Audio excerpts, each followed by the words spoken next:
N'éteins plus ardent,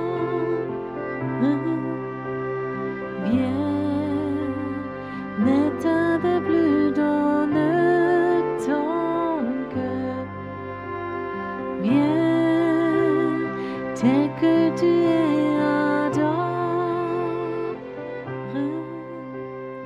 viens.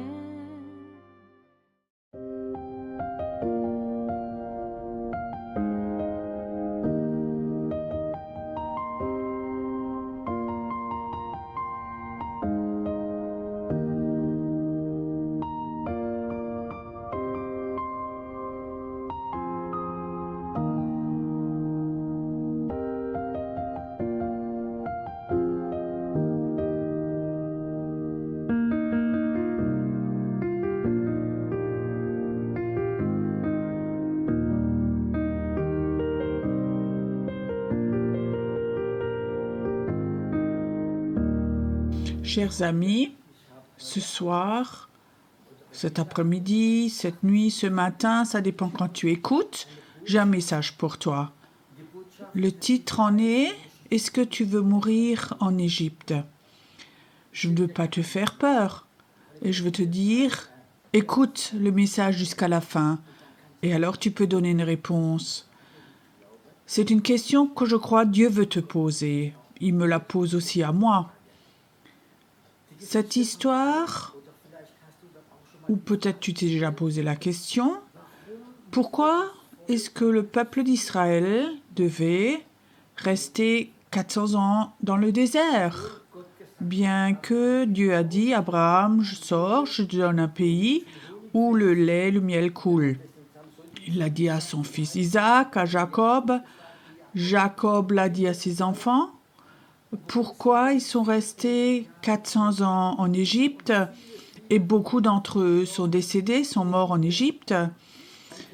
Ils ont peut-être même perdu leur langue et ils ont fini comme esclaves et Dieu a dû les aider à fuir.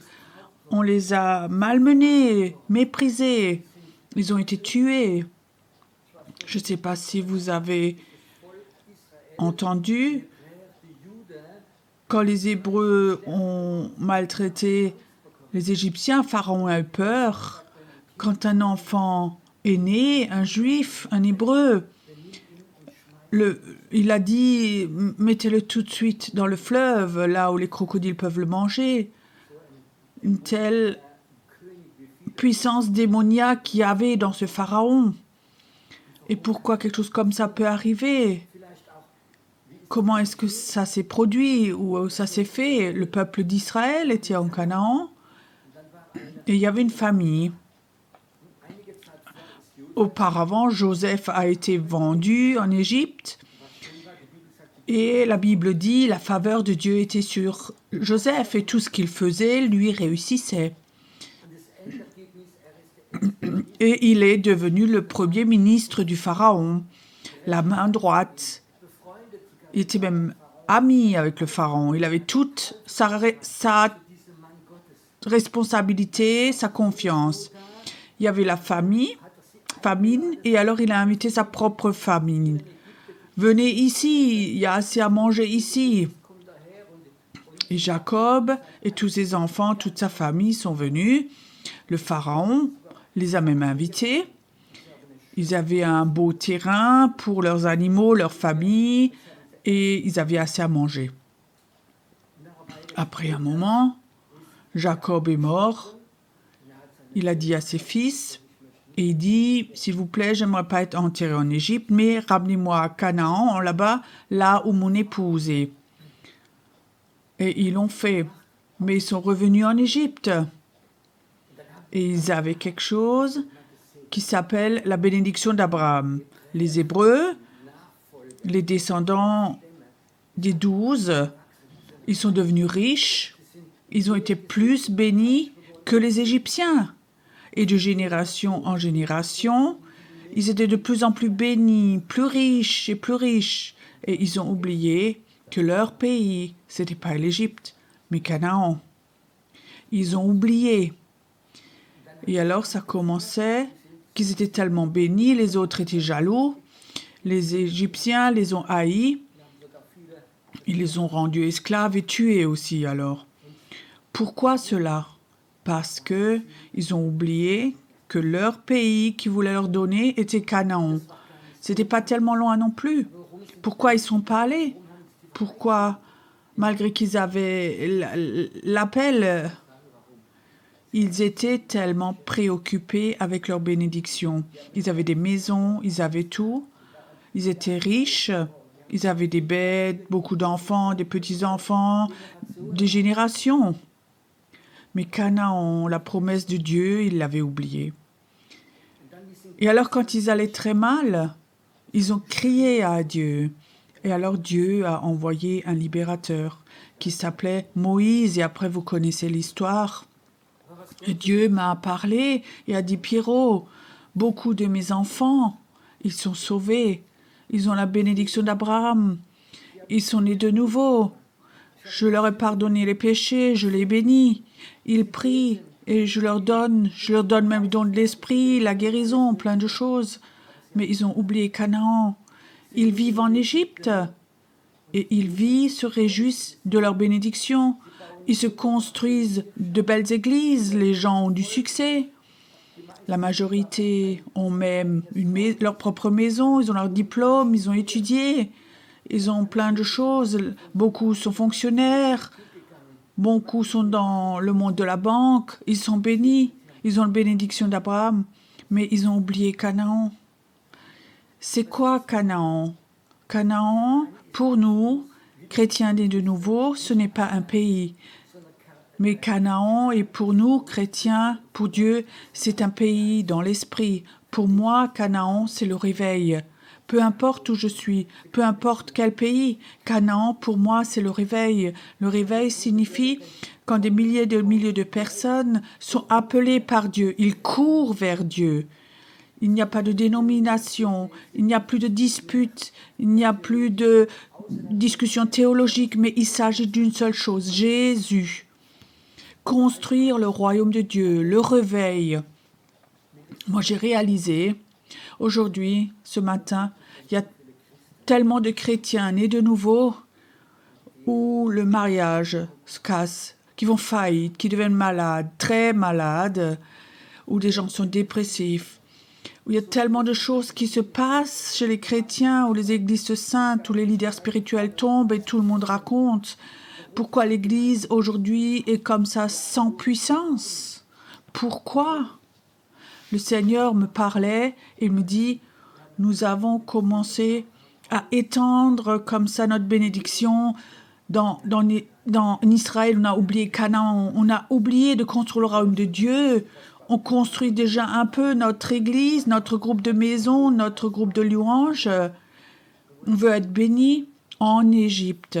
Mais le Seigneur dit, si nous ne faisons pas attention, nous allons devenir esclaves à cause de ces puissances spirituelles en Égypte. Nous allons mourir si nous ne faisons pas attention, nous ne remarquons pas. Ça fait 30 ans que j'étais pasteur, donc j'étais pasteur pour 30 ans, j'avais un ministère prophétique et j'ai enterré beaucoup de chrétiens. Pour moi, c'était une double enterrement et j'ai même enterré des jeunes. Je les ai enterrés, eux, et leur appel. Pourquoi ils n'ont pas cherché Canaan? Où sont les personnes aujourd'hui qui savent, Seigneur, c'est ok la bénédiction d'Abraham, c'est bon que tu me guérisses, c'est bon que tu me donnes la toute-puissance, c'est bon que tu me donnes un travail, un appartement, une voiture, tout ça est ok, mais c'est pas l'essentiel dans ma vie. L'essentiel dans ma vie, c'est Canaan. L'essentiel dans ma vie, c'est construire le royaume de Dieu. Le royaume de Dieu doit venir. S'il ne vient pas, ce royaume, je peux te dire, les Égyptiens qui vont contre notre Dieu, ils vont nous haïr de plus en plus. Et peut-être qu'ils vont même nous rendre esclaves. Il y a un temps qui va venir où peut-être les bons jobs seront plus pour les chrétiens, mais où peut-être les chrétiens pourront non plus faire des achats. Il y a peut-être un temps qui va venir où nous dirons peut-être pas mal bien du tout, nous serons minoritaires, nous serons méprisés, ça a déjà commencé. Pourquoi? parce que nous vivons toujours encore en Égypte. Nous avons un esprit humaniste, en troisième, quatrième génération chez les chrétiens. Nous voulons nous adapter. Écoute, si tu t'adaptes à l'Égypte, tu vas mourir en Égypte. Si tu t'adaptes à l'Égypte, tu seras esclave des puissances spirituelles ici. Il est temps de sortir d'Égypte. Il est temps de sortir. Si tu as l'impression, ça fait 40 ans que tu tournes dans le désert déjà, il est temps de crier à Dieu et de dire « Je veux voir Canaan pour moi, pour mes enfants, pour la génération qui vient. Je ne veux pas vivre en Égypte. Je suis étranger ici et j'ai quelque chose dans mon cœur. Je veux voir le réveil. Je veux voir comme mon pays, que ce soit la Suisse, l'Allemagne, la France, l'Autriche, c'est pas important. Canaan doit venir. Notre pays, c'est un pays dans l'esprit, où le lait et le miel coulent, où nous allons vivre des vies miracles dans le réveil. Je veux voir comme le temps vient où Jésus a dit « Vous allez faire des choses plus grandes que moi. Vous allez voir des choses plus grandes que moi j'ai faites. » Nous sommes tellement loin de tout ça parce que nous vivons en Égypte. Ce soir, j'aimerais juste te poser la question, honnêtement, est-ce que tu voudrais mourir en Égypte? Est-ce que tu voudrais vivre encore en Égypte? Est-ce que tu voudrais rendu esclave en Égypte de ce système qui contrôle nos pensées? Il suffit juste que tu allumes la télé, écoutes les infos. Quand ils parlent, c'est comme une manipulation, ça n'a rien à voir avec tu allumes la télé et que tu es tout de suite en Égypte. Quand tu vas dans la prière, quand tu commences à avoir la communion avec ton Dieu, quand tu commences à adorer ton Dieu de tout ton cœur, alors tu vas sentir Canaan, tu vas voir Canaan dans l'esprit. J'avais une vision de Canaan et mon cœur crie après. Et je veux te dire, toi, tu es trop dommage pour vivre, pour mourir ou d'être esclave en Égypte. Je veux te dire encore quelque chose. Je ne crois pas que les 12 fils de Jacob pensaient que dans plusieurs générations, ils resteraient là. Mais ils sont allés là-dedans, ils ont glissé dedans. Est-ce que tes enfants doivent continuer à vivre en Égypte et la prochaine génération et la prochaine génération, c'est que des religieux humanistes ou est-ce qu'il y a des combattants de Dieu là? Comme Israël, ça signifie combattant de Dieu. Est-ce que tu crois que tes enfants ou des petits-enfants seront des combattants de Dieu? Qu'ils peuvent tirer Canaan du ciel sur la terre? Ce n'est pas une prédication, mais je crois, j'ai reçu cette révélation de Dieu. Je crois que Dieu est triste dans son cœur quand il voit ses enfants qui ils veulent vivre éternellement en Égypte, qu'ils veulent continuer comme ça. Ils ont tellement satisfait. Ils ont leur église, ils ont leur structure, ils chantent à la chorale et plein de choses. Les enfants vont à l'école du dimanche, mais ils sont en Égypte et peut-être qu'ils ne le remarquent même plus. Canaan, c'est autre chose. Je te souhaite dans la prière que tu vois Canaan. Je souhaite de tout mon cœur que tu aies une vision, que ton esprit puisse aller en Canaan. Je souhaite ce soir que cette onction du réveil maintenant, qu'il vienne maintenant sur cet écran, là où tu regardes maintenant, que ce désir de Dieu, ce cœur de Dieu, du réveil, que tu le sens. Dans mon cœur, il y a Canaan. Pour toi, il avait ce désir que nous sortions tous les jours, que nous rentrions dans cet réveil. Je veux te dire, c'est entre toi et Dieu. Donc j'ai transmis mon message, ma révélation. Demande voir ton Dieu, ton Seigneur. Si en ce moment, tu te sens à l'aise en Égypte, pourquoi tous ces problèmes qui sont là depuis des années?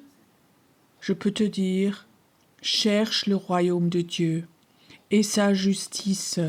cherche Canaan et tu vas voir que Dieu veut tout te donner, tout ce que tu as besoin. Dieu te bénisse. Ich bete dich an. Ich bete dich an.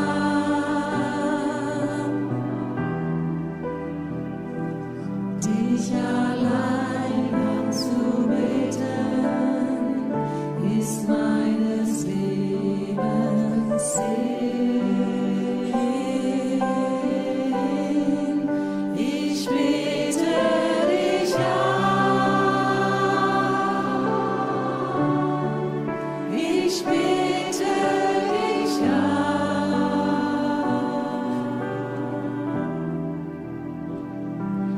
Dich allein anzubeten ist meines Lebens Sinn. Ich bete dich an. Ich bete dich an.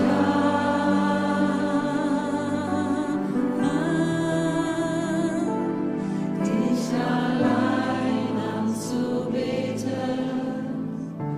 ist meines Lebens Sinn.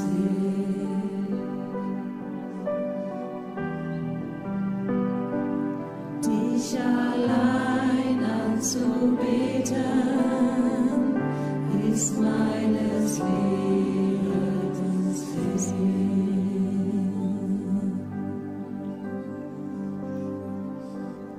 Wenn ich deine Nähe deutlich spüre, deine Liebe völlig mich umhüllt, dann verblasst, was ich um mich sehe in deinem Licht. Ich bete dich an. Ich bete dich an.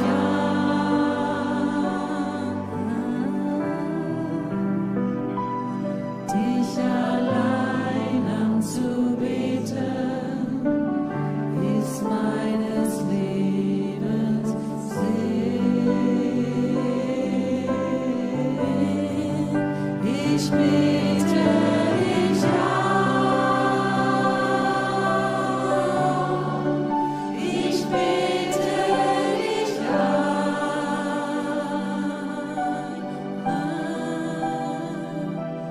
Dich allein anzubeten ist meines Lebens Sinn. Dich allein. Dich allein anzubeten ist meines Lebens Sinn. Dich allein. Dich allein anzubeten ist meines Lebens Sinn. Dich allein. Dich allein. Dich allein anzubeten ist meines Lebens Sinn. Und dazu, wenn du da vorne bist und du hast erkannt, dass du öfters gefordert hast und hast vergessen, ihn anzubeten, da kannst du ihm Vergebung verlangen und sagen, Herr, vergib mir, dass ich manchmal so gefordert habe aufgrund von meinem Mangel und habe vergessen, dass du der König bist. Du bist nicht mein Diener, du bist mein Gott. Vergib mir, wo wir dich manchmal als Diener angesehen haben. Vater, ich möchte, dass diese Sünde weggeht, dass sie zugedeckt wird. Auch wir als Gemeinde, wo manchmal das vergessen haben. Dass hier ein Ort ist der Anbetung, wo der Himmel immer offen ist. Wo die Mangel sich auflösen, weil Menschen zu Gott kommen. Nicht, weil wir eine Wundergemeinde sind, sondern eine Gemeinde, wo Jesus so nahe ist, wenn man ihn anbetet, dass Leute alles vergessen können, dass sie vergeben können, dass sie glücklich werden. Und wenn du da vorne bist und du hast Lust, Jesus ein Gelübde zu machen, so werde ich leben, das soll mein Lebensstil werden, dann sag es ihm. Er ist da und unter uns und er hört dir zu. Weil es ein Gebet ist, wie in seinem Herzen ist, nach seinem Herzen ist. Es soll jetzt geschehen. Wenn ich deine Heiligkeit bestaune, Deine Schönheit klar vor Augen sieht, dann verblasst, was ich um mich sehe in deinem Licht.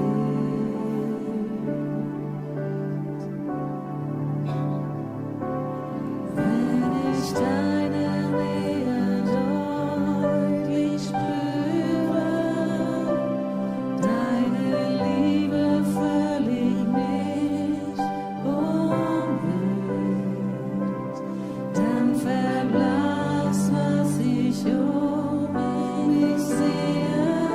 In deinem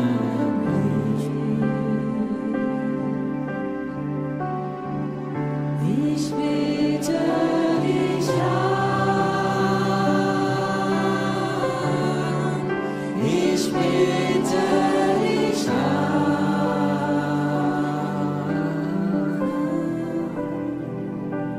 dich allein anzubeten, ist meines Lebens Sinn.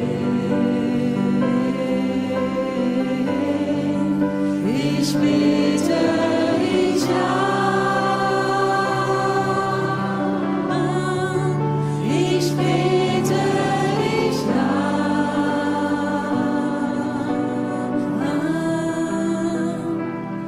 dich allein anzubeten, ist meines Lebens Sinn. Ich bete dich an, ich bete dich an,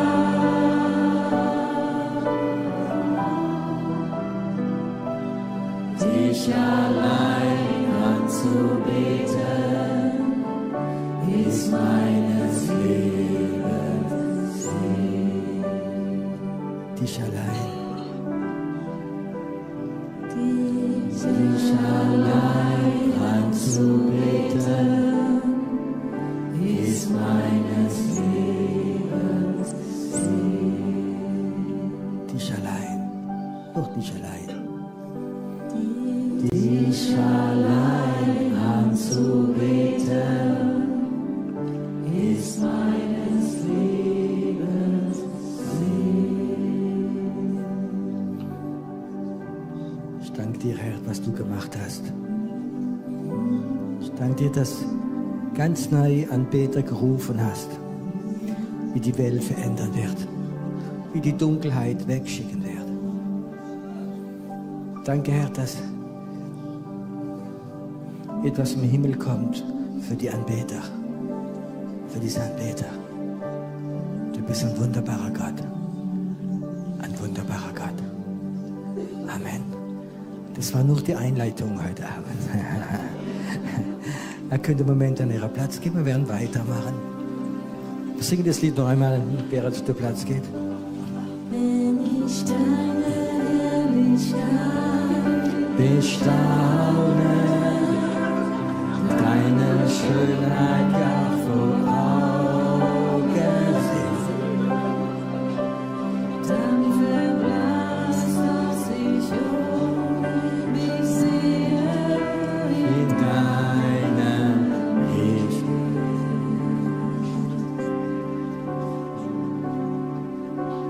Wenn ich deine Nähe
alle wieder Platz nehmen. Das hat einen Grund dazu. Ich werde es erklären.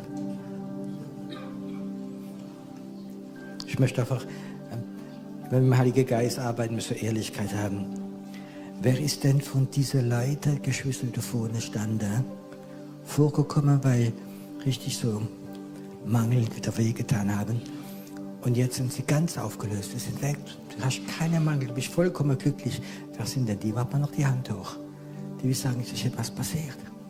Lass die oben. Du musst nicht hochmachen, wenn du es nicht hast, sondern mach sie oben. Und hör mal zu jetzt nochmal. Stopp, die wir die Hand oben haben, kommt mal nach vorne. Nicht die anderen noch, die wir die Hand oben haben, kommt mal nach vorne.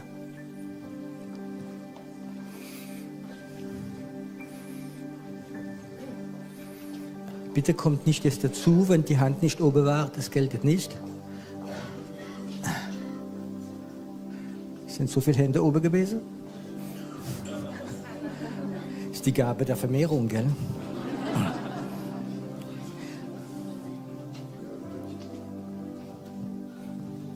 Im Psalm, ich habe ja heute Abend angefangen im Psalm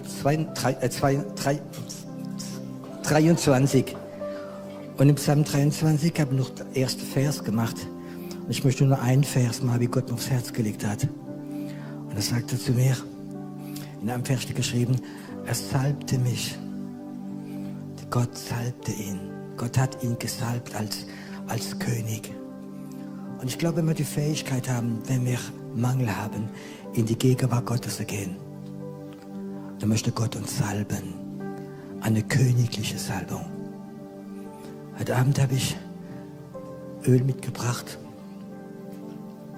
Und ich möchte heute Abend, die da vorne stehen, beten, dass eine königliche Salbung kommt. Das ist eine Salbung der Autorität. Und wenn es dir noch so schlecht geht und wenn die Umstände so katastrophal sind, du hast eine königliche Salbung, wie die Fähigkeit hat, zum König zu gehen, ihn anzubeten und dann gehen Türen auf, das Übernatürliche. Es ist die königliche Salbung. Vielleicht, Martin, kannst du mir helfen kommen?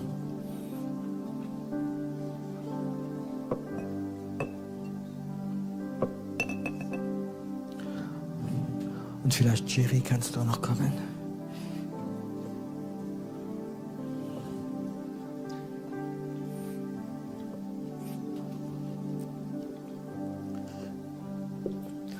Und die wie diese königliche Salbung gerade jetzt, wenn wir die Hände aufgelegt haben und dich berührt haben, kann der wieder an euren Platz gehen. Und wir können dann einmal dann ganz sanft dieses Lied singen und eine Zeit der Anbetung haben.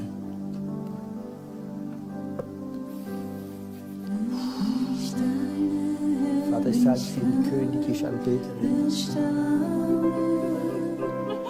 Deine Schönheit lang vor Augen sehen, dann verblasst, was ich Vater, eine königliche Salbung, die eine Autorität hat, die unsichtbar wird, dass sie durchdringen wird.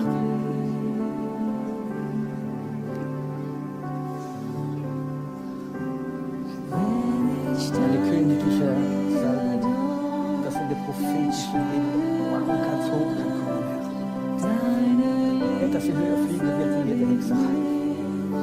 Dass sie lernen wird, mit der königlichen Salbung ganz hoch zu gehen. Und dass sie nie vergisst, Anbetung zu sein. Danke, Herr, dass die königliche Salbung jede Müdigkeit wegbringt. Jede. Ich bete dich an. Vater, wo manchmal Resignation und Müdigkeit sich unterdrückt hat, über diese königliche Salbung hat. Dass ein Schutz da ist, ein Schutz von Engeln, die Gegenwart Gottes.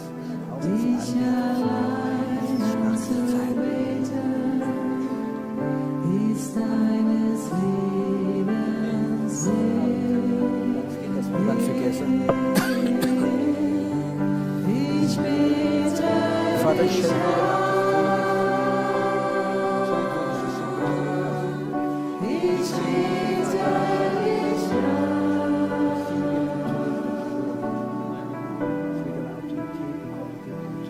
dich allein anzubeten.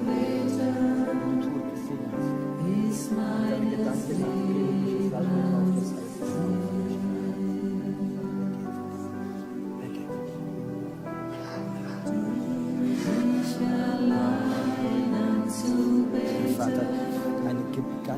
Gebetssatzung, eine Feuer der Autorität,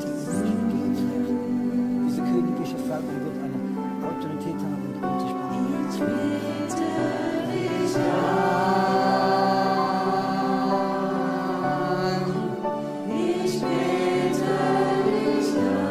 Vater, diese königliche Salbung, die Schmerz heilt, beantragt. Das ist das Thema. Lass der Platz frei, wenn es geht.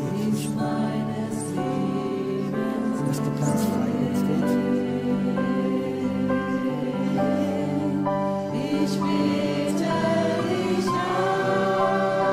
Mit deiner Salbung, diese königliche Salbung auf ihrer Schulter. Das ist manchmal spürt. Nicht allein da, wo sie ist. Diese königliche Mantel auf dir drauf.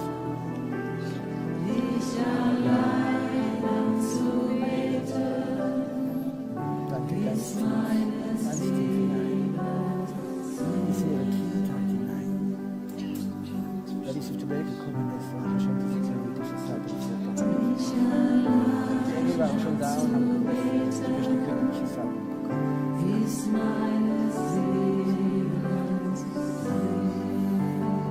Vater, heute Abend möchte ich, dass jeder Schmerz weggeht. Dieser Schmerz da ist. Dass niemand erklären kann.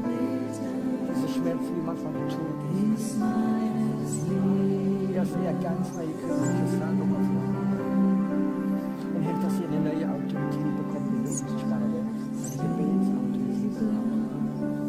Danke, Herr, dass sie manchmal im Geist fliegen wird in deine Gegenwart. Eine richtige Anbetung ist, Herr.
Dich in deinem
Lamm, das geopfert ist. Würdig das Lamm zu nehmen.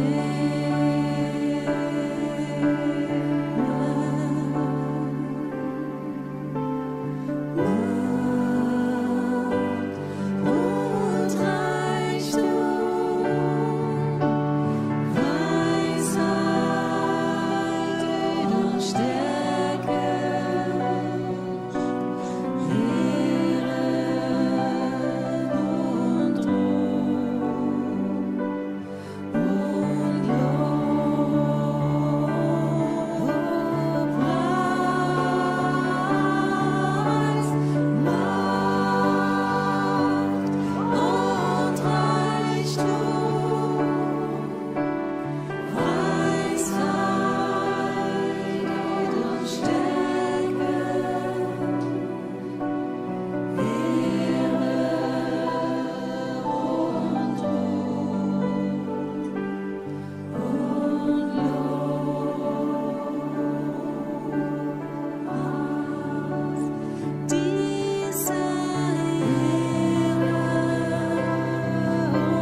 Ich bin